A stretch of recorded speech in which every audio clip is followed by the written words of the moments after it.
ધંધુકા તાલુકાના રતનપુર ગામના ભાઈલાલ સોલંકીની સ્ટેન્ટ મૂક્યા બાદ મોત નીપજ્યું હતું। ડોક્ટર પ્રશાંત વજરાનીએ સાલ હોસ્પિટલમાં ઓપરેશન કરી સ્ટેન્ટ મૂક્યા બાદ અવસાન થતાં પરિવારે વસ્ત્રાપુર, શાહીબાગ અને ધંધુકા પોલીસ મથકમાં ડોક્ટર વિરુદ્ધ કાર્યવાહીની માંગ કરી છે।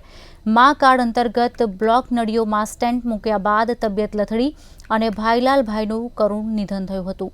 સમગ્ર મામલે પરિવાર ડોક્ટર સામે કડક કાર્યવાહીની માંગ કરી રહ્યો છે।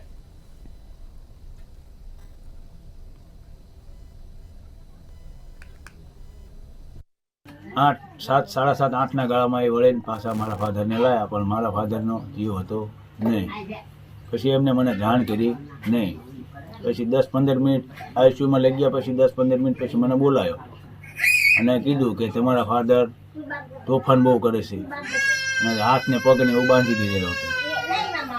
પછી 10-10:30ના ગાળામાં મને એમને કીધું કે તમારા ફાધર અવસાન પામ્યા છે।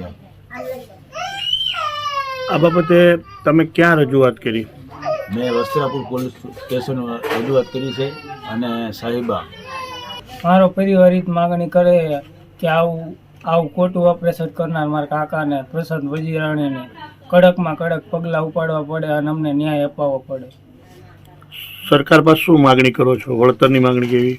વળતરની માગણી અમારા માણા જેવું માણા વહી ગયું, બરોબર। પૈસાનું અમે શું કરવા? પૈસાની ઈ તો પણ અમારું સ્વજન ગુમાવ્યું।